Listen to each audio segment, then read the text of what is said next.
Halo teman-teman, kita ketemu lagi hari ini ya. Mohon maaf kemarin-kemarin 2 hari nggak bisa karena ada yang harus dikerjakan gitu ya. Kita mulai skill 6. Kemarin kita udah bahas present participle, verb ing, dan past participle verb 3. Diulang dikit ya.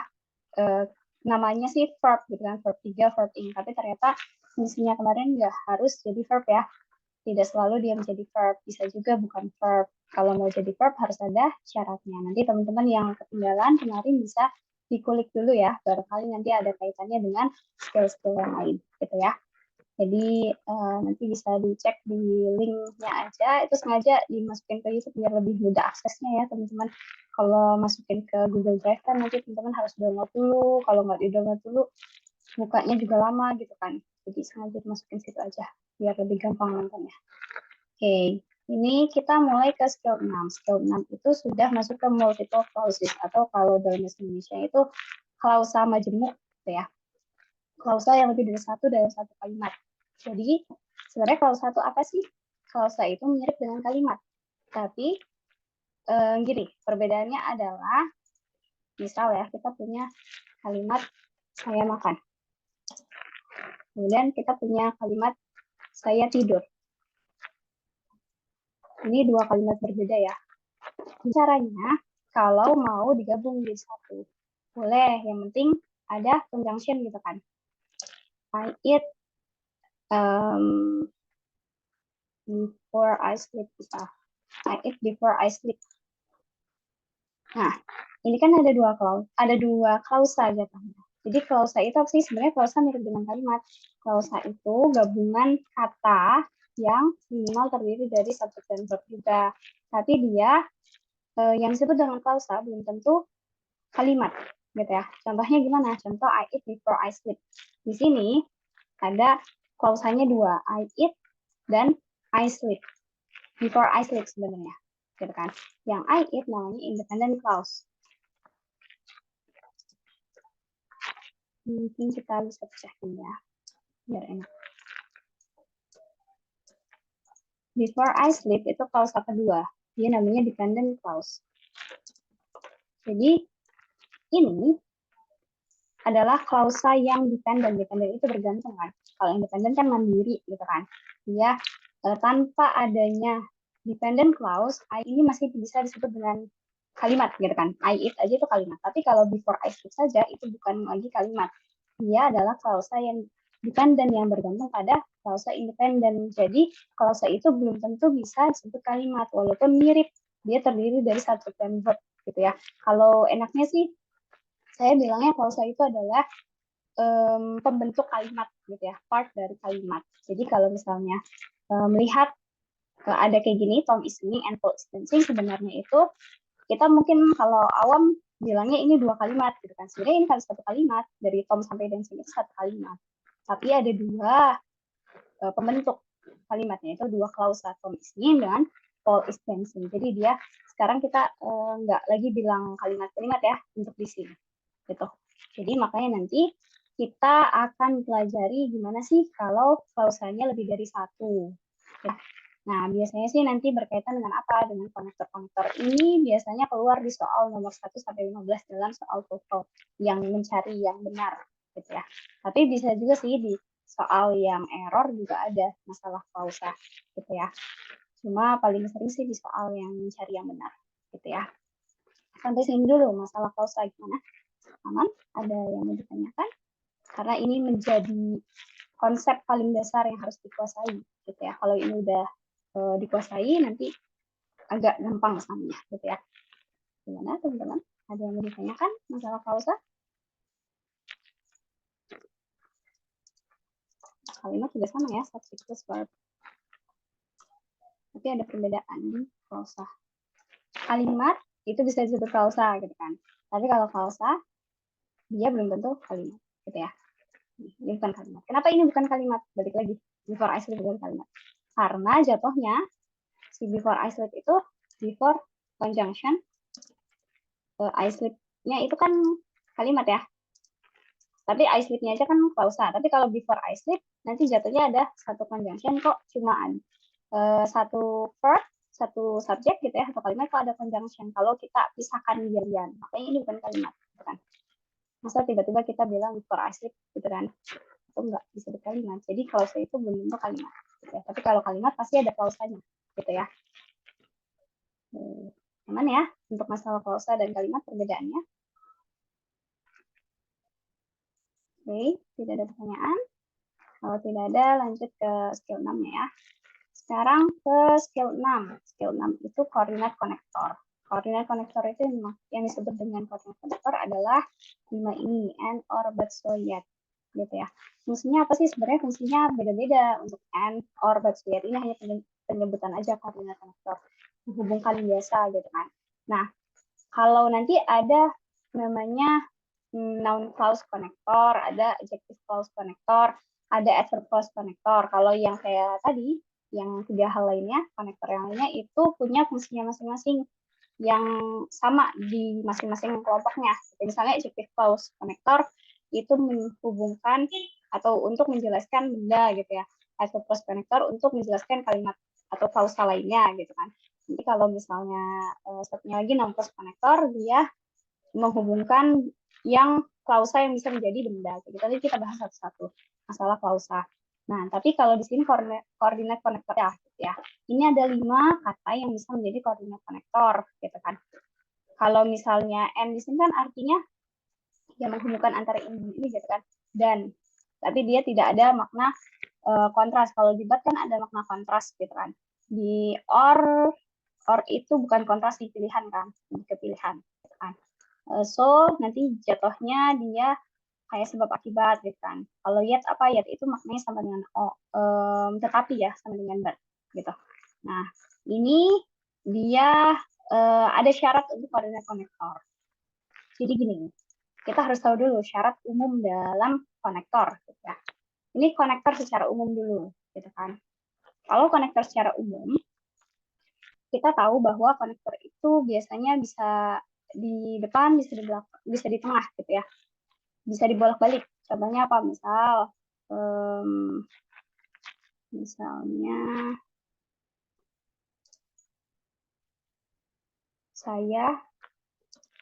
I go to the class although I am sleepy. Kemudian bisa, ini kan although-nya berarti berada di antara dua klausa ya. Kalau dia mau di depan juga boleh. Although I am sleepy, I go to the class. Kan itu secara umum konektor banyaknya kayak gitu ya. Bisa di antara dua klausa atau let's say kita bisa bilang juga dia itu berada di depannya klausa kedua gitu kan. Atau berada di depannya klausa pertama gitu kan. Although I am sleepy, I go to the class. Ini kebanyakan konektor itu bisa dibolak-balik, bisa di tengah sini, bisa di depan. Kebanyakan secara umum gitu ya. Tapi untuk koordinat konektor, dia merupakan konektor yang punya aturan khusus, nggak ngikutin aturan yang ini, yang umum, yaitu hanya bisa berada di tengah-tengah di antara dua klausanya. Kenapa? Ya masuk akal juga ya, tiba-tiba N-nya di depan, and Paul is dancing, Tom is singing, gitu kan.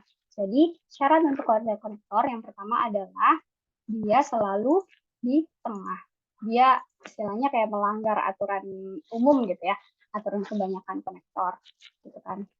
Nah, berarti di sini syarat pertama harus berada di antara dua klausa. Itu syarat pertama. Syarat keduanya apa? Syarat keduanya gini. Ini masalah koma nih sebenarnya. Kalau secara umum, dia misalnya berada di tengah ya. Si konektornya berada di antara dua klausa. Kalau dia berada di tengah, secara umum itu nggak usah dikasih koma. Kenapa? Karena bedanya apa yang dikasih koma sama enggak? Karena kalau di sini although-nya selain sebagai konektor, dia juga secara posisi ya, secara posisi sudah memisahkan antara I go to the class dan I am sleepy supaya nggak tabrakan. Itu logiknya gitu ya. Nah, tapi kalau yang di bawahnya, although I am sleepy, dia mau di depan nih although-nya. Nah, kalau although-nya di depan, I am sleepy sama I go to the class kan nempel ya klausanya. Nanti nabrak gitu. Gimana cara supaya nggak nabrak ya sih? Itu logiknya sih, biar lebih mudah ngafalin. Itu secara umum gitu kan. Tapi kalau koordinat konektor itu beda sendiri. Gimana? Kalau koordinat konektor, pertama, tadi kan dia harus di antara dua klausa ya. Kita kan taunya kalau dia berada di antara dua klausa, ya nggak usah dikasih koma dong, karena klausa depan sama belakangnya nggak nabrak gitu kan. Tapi untuk koordinat konektor harus dikasih koma meskipun di tengah gitu ya. Beda di antara dua klausa, kedua dikasih koma. Itu sih, itu menjadi clue kita. Kalau bisa melihat ada koma di antara dua klausa, kemudian ada pilihan antara koordinat konektor atau pilihan konektor tapi jenis konektor yang lain gitu ya. Nah, itu bisa menjadi clue. Oh, ternyata kalau ada yang komanya bisa jadi jawabannya yang koordinat konektor gitu. Nanti ada soal yang kayak gitu. Gitu ya. Jadi ini syaratnya ini aja. Memang grammar itu memang kebanyakan hafalan ya, tapi kita juga perlu logik untuk mendapatkan konsepnya gimana sih gitu kan, supaya kita lebih mudah menghafalnya. Itu caraku buat ngafalin gitu ya. Ngafalin soalnya kalau misalnya hafalinnya berdasarkan katanya aja gitu ya, nggak punya jalan untuk mikir kalau ini kemana, itu nanti takutnya ada aturan lain, aturan-aturan khusus ini yang ketinggalan gitu ya. Makanya tadi kasih aturan umumnya, dikasih aturan khusus. Gitu ya. Ini untuk koordinat konektor. Ada kata ini ya. Udah sih itu aja untuk skill 6 itu nggak ada aneh-aneh. Di soal pun sama ya, polanya begitu-begitu aja. Gitu kan. Paling nanti kalau misalnya ada pilihan misal di ABCD, pilihannya itu ada and juga, ada or juga gitu kan. Pilih yang mana? Karena misalnya secara structure udah benar tuh. Kita harus mencari koordinat konektor. Ya udah, kalau secara struktur benar ya tinggal secara makna gitu kan. Lebih tepat yang mana? Pakai and atau or atau but atau so gitu ya. Jadi teman-teman jangan lupa selain secara structure, secara meaning juga gitu ya. Atau nggak harus structure dulu, meaning dulu juga nggak masalah, baru structure gitu ya. Lebih enaknya aja yang mana. Gitu. Ada pertanyaan sampai sini? Oke, coba example. Example jawabannya apa? Gitu ya. Gitu. Ya. Coba.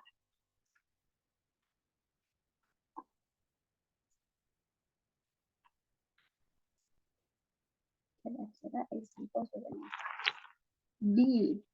So, B. Oke, B. Betul. Di sini yang bisa menjadi konektor atau conjunction hanya so aja. Then, later, next, itu adverb. Nggak bisa menjadi conjunction atau konektor gitu ya. Ya udah, cobanya B gitu kan. Kemudian dia ada koma, itu ternyata benar. Gitu ya. Oke. Ini aman ya. Gampang lah ini mah. Polanya cuma ini aja kok untuk koordinat konektor. SV, koordinat konektor SV gitu ya. Tapi kalau aku pribadi, caraku menghafal tenses atau pola-pola kayak gini gitu ya, aku tuh nggak suka ngafalin ini. Ini preferensi sih. Aku nggak suka ngafalin ini. Kenapa?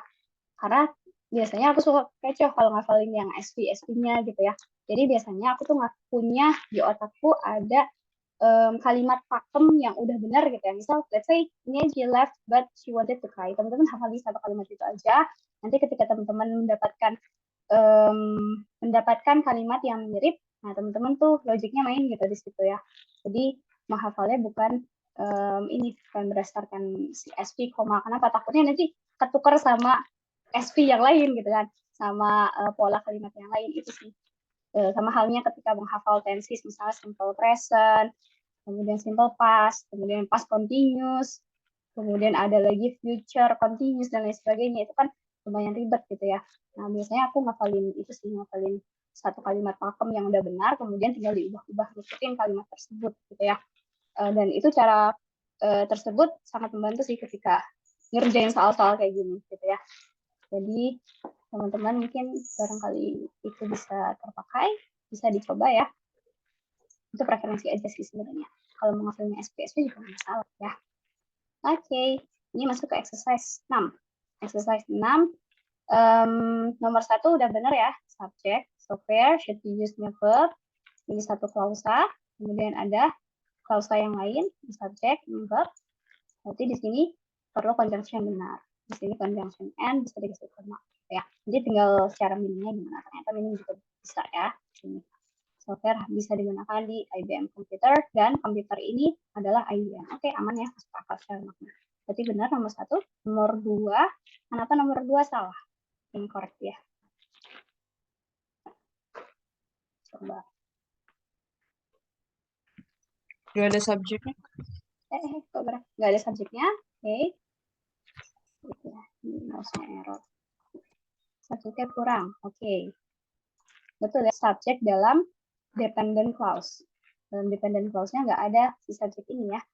Sini ada subjek independent clause-nya ada.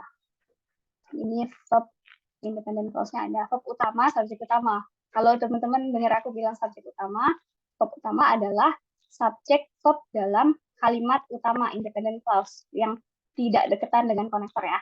Gitu. Tapi kalau bilangnya verb tambahan atau verb klausa tambahan itu maksudnya yang deketan dengan conjunction gitu ya. Ini penyebutan aja sih biar lebih kita koneknya sama ya. Nah, ini verb utamanya udah ada, subjek utamanya udah ada, verb tambahannya udah ada ya. Nah, berarti di sini udah ada conjunction, aman sebenarnya. Tapi salahnya adalah di sini subjeknya nggak ada ini ya, nggak ada kata benda di sini. No itu hanya apa? No itu menandakan effort sebenarnya gitu kan. Ya kalau mau no one gitu kan. Bukan no one, nothing ya. Nothing has fallen gitu. Karena di sini benda kan. Oke. Jadi atau no rain itu boleh. No rain has fallen. Masya Allah. Terus.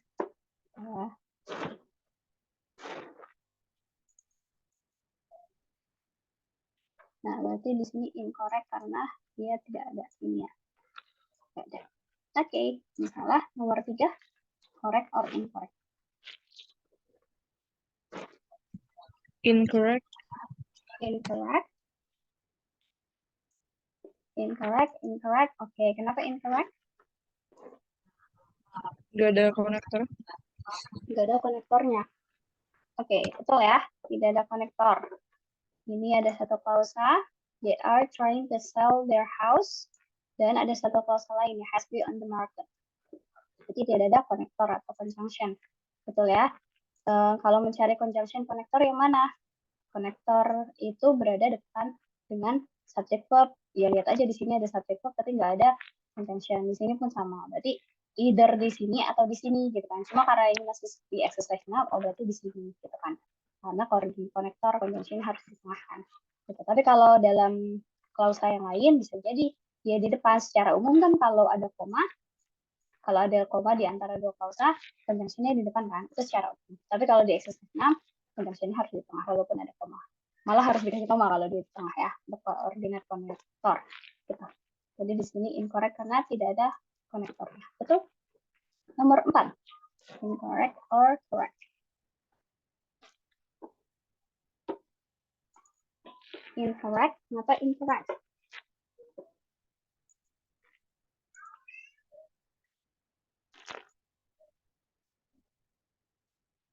Kenapa dia incorrect? Tidak ada conjunction. Oke. Independen sama dependent kebalik. Oke. Oke, kita lihat subject verb. Ini ada ya I change subject verb. Subject verb lagi the klausa sama was ya. Ini dua klausa, conjunction atau konektor itu kan dekatan dengan klausanya kan, di depannya klausanya. Di I change tidak ada, di the quality of the print was-nya ada so.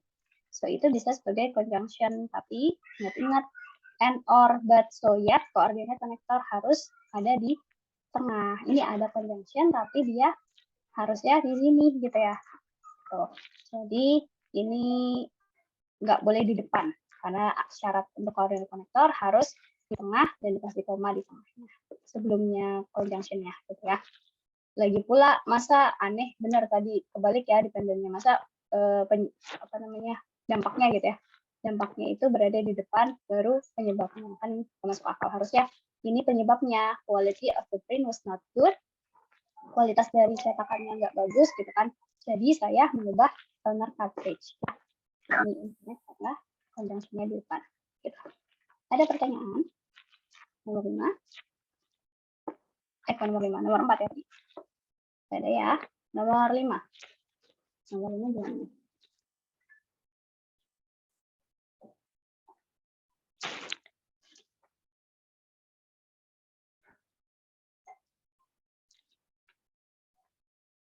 Nomor 5, correct or incorrect.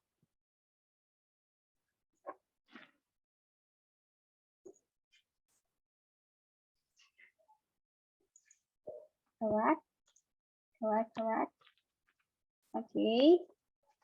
Correct semua. Kita lihat subjek verb ini ada ya. The lifeguard subjeknya, verbnya well worn. Satu klausa, ada klausa lain, she may require. Subjek she verbnya may require. Oke, ada conjunction or coordinate connector bisa di tengah dan dikasih koma ya. Jadi boleh. Both clauses use modal verb one. Yes, betul. Ini verbnya menggunakan ini ya, menggunakan modal. Di sini juga ada modal. Aman ya. Jadi kalau ada modal, itu apapun subjeknya tetap verb satu biasa gitu ya, nggak dikasih s. Walaupun di sini she, di sini require tetap require aja, nggak dikasih s atau nggak dikasih to juga nggak boleh gitu ya. Nah berarti di sini aman, conjunction ada, berarti dia correct ya. Ini correct. Nomor 6.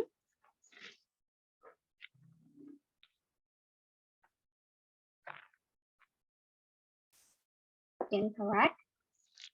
Kenapa incorrect?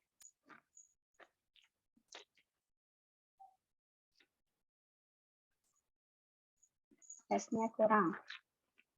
S yang mana Kak? S-nya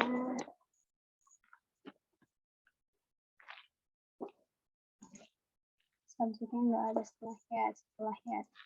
Oke, kita cek. Oh, S-nya itu subjek ya maksudnya. Kirain S, huruf S. Oke, kita cek ya. Di sini ada subject verb, you should have finished. Subjeknya you, verbnya should have finished. Sudah ada satu klausa, aman. Kemudian ada verb lagi, gitu kan. Ada verb lagi. Di sini verb, ini ya verb ya. You should have finished kan verb. Nah, untuk koordinat konektor memang harus lengkap ada subjek setelahnya, gitu ya.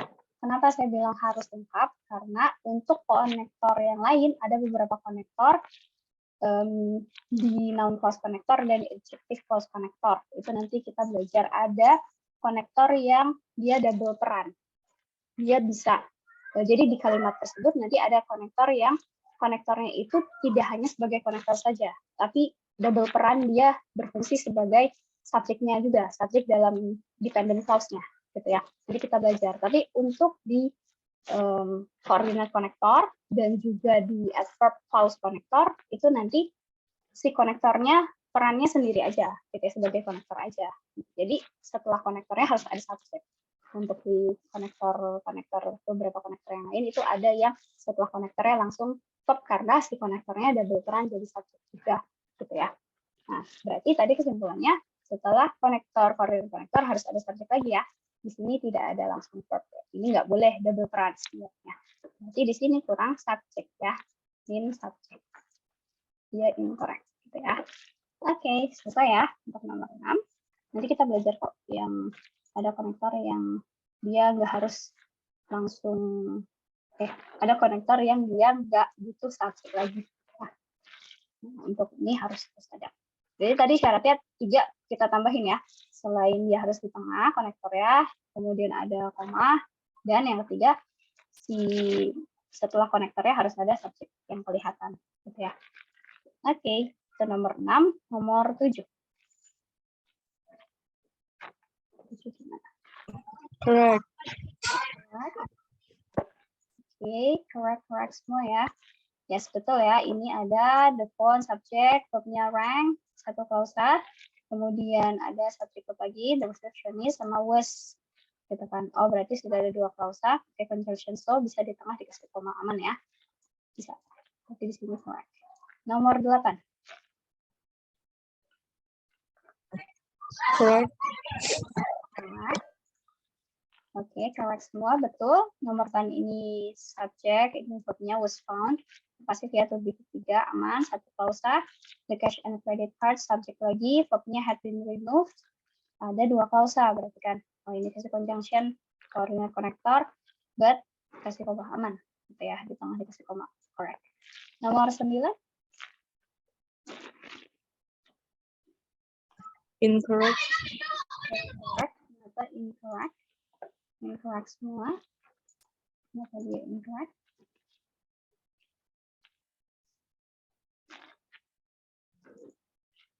Conjunction-nya nggak ada. Oke. Kita Konektornya di depan. konektornya di depan. Oke. Ini ada subject verb ya. You, subject, verbnya can drive. Ada satu klausa, ada subject you lagi. Ada verb can get. Ada dua klausa berarti ya. Satu klausa, dua klausa. Conjunction dekatan dengan subject verb. Dekatan dengan klausanya ya. Berada di depan klausa. Klausa pertama ada or. Ternyata or memang conjunction. Tapi or itu coordinate connector. Nggak boleh di depan. Harus di antara dua klausa. Berarti ini salah posisi ya si or-nya. Ada conjunction tapi dia posisinya nggak boleh di depan. Kalau conjunction yang lain, nanti kita belajar conjunction yang lain, boleh dia di depan gitu ya. Intinya adalah conjunction itu berada di depannya klausa, gitu kan. Jadi kita mencari conjunction itu juga usah bingung-bingung gitu ya. Conjunction biasanya memang harus berada di depan klausa. Entah klausa pertama, klausa kedua gitu kan. Kayak gitu. Nah, jadi di sini ada conjunction-nya di depan. Cuma ada syarat khusus untuk koordinat konektor. Jadi tidak hanya ngafalin conjunction harus berada di depan klausa, entah klausa yang mana. Nah, ini tergantung klausanya apa. Kalau koordinat konektor, klausa yang ada koordinat konektor ya koordinat konektor harus masuk gitu ya. Jadi betul di sini incorrect gitu ya. Oke. Baru bagusnya setelah kata mas. Yes, betul. Dia memang koordinat konektor yang harus berada di antara dua klausa gitu ya. Aneh juga ya kalau kita baca kan secara minim salah gitu kan. Jadi teman-teman sebenarnya bisa kontrol secara minim juga. Ya. Nomor 10. Incorrect. Incorrect. Kenapa incorrect? Gak ada konektor. Gak ada konektor. Kita cek subject verb. The chemist. Verbnya was worded passive to be verb 3. Di subject ini verb ya. Kemudian subject verb lagi. Subject verb. Di flu. Jadi tidak ada conjunction konektor ya. Oke, di sini tidak ada sebelumnya, di sini juga nggak ada. Berarti di sini ya, koordinat konektor harus di tengah. Betul, dia incorrect. Tidak ada konektor. Oke, selesai ya. Untuk skill 6. Ada pertanyaan skill 6? Oke, tidak ada ya, aman ya. Skill 6 aman. Sekarang ke skill 7. Ini kita belajar tentang adverb clause. Klausa adverb, klausa keterangan. Sebenarnya adjektif juga artinya ini secara kata dulu ya. Adverb itu mirip dengan adjektif fungsinya. Kalau adverb itu keterangan, adjektif juga keterangan, tapi beda di fungsi spesifiknya. Gitu ya. Kalau adjektif, ini adjektifnya aja ya, kata adjektif, kata sifat itu keterangan noun, keterangan benda, gitu kan. Dia cantik, gitu kan. Nah itu berarti menerangkan si dia, noun atau pronoun, gitu kan. Ini kalau keterangan benda dalam kata, gitu kan. Ini kalau adverb apa? Keterangan banyak, gitu ya. Keterangan lain-lain lah kita gampangnya. Nah, kalau adverb clause, adjective clause gimana? Wait. Kalau adverb clause, adjective clause, sebenarnya kalau adjective clause pun sama, dia menjelaskan noun atau pronoun, gitu ya.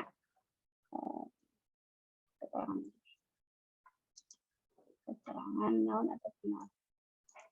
Kalau yang ini, kalau adverb clause itu keterangan apa sih? Keterangan kalimat pakai klausa aja deh. Klausa yang lain. Gitu ya. Contoh gimana?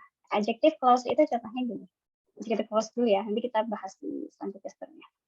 Biar tahu perbedaannya. Adjective clause itu contohnya I like the flowers that you bought yesterday. Nah, ini itu that you bought yesterday adalah adjective clause. Kenapa adjective clause? Karena ini adalah klausa yang menjelaskan noun flowers, gitu ya, benda flowers. Saya suka bunga. Bunga yang mana? Nah, dikasih keterangan bunga yang kamu beli kemarin. Gitu ya, ini adalah if clause menjelaskan flowers. Itu adjective clause. Tapi kalau adverb clause, ya contohnya kayak ini deh, di soal di buku aja. I will sign the check before you leave.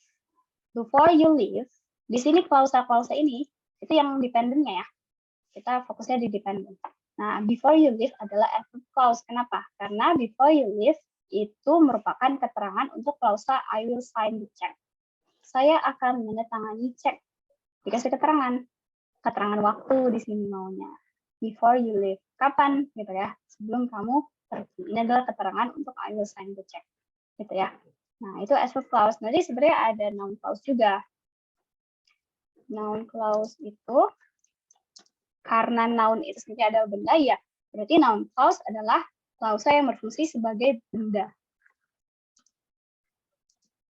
Jadi ada noun, kata noun gitu ya, word, noun word, ada noun clause. Kalau noun word berarti katanya, contoh kayak cat itu noun, satu kata gitu kan.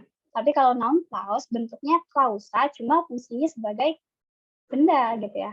Entah nanti bisa jadi subjek, bisa jadi objek. Contohnya, I believe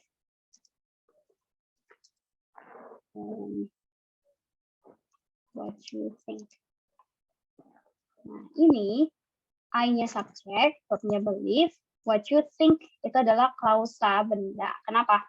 Contohnya saya mempercayai apa? Mempercayai X misalnya.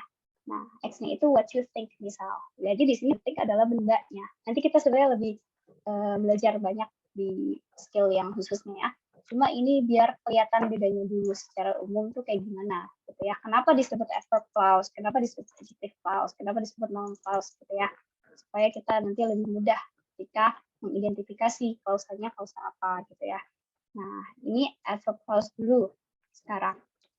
Sampai sini perbedaannya dapat nggak? Mungkin noun clause agak ini sih, agak berat dikit. Tapi sebenarnya gampang kok. Kelihatannya aja. I believe X gitu ya. Nanti kita belajar lebih dalam lagi ya untuk ininya lebih jelasnya. Sekarang ke adverb clause dulu. Intinya adalah keterangan klausa yang lain gitu ya.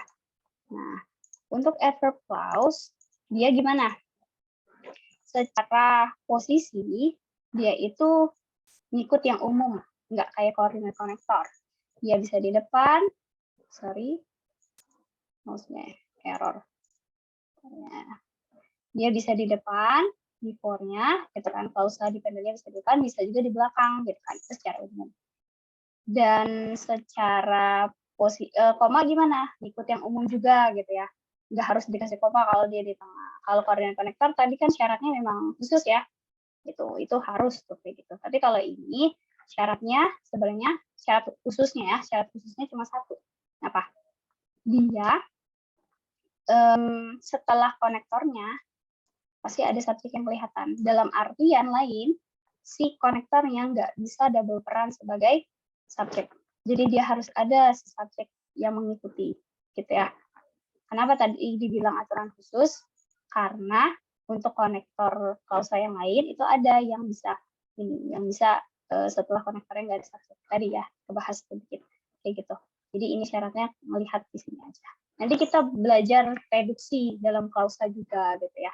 Soalnya nanti kalau misalnya udah maksudnya untuk adverb clause itu harus ada subjeknya, nanti kelihatan ketika mereduksi adverb clause. Ada perbedaan sedikit antara reduksi adverb clause dengan reduksi adjective clause soalnya, gitu ya. Tapi intinya ini dulu, adverb clause itu apa? Jadi ini adalah menjelaskan ini, kemudian ya udah polanya kayak biasa, gitu ya. Cuman dia bisa di depan juga, gitu ya. Oke, ada pertanyaan sampai sini dulu? Coba sambil ke example ya. Example jawabannya apa nih?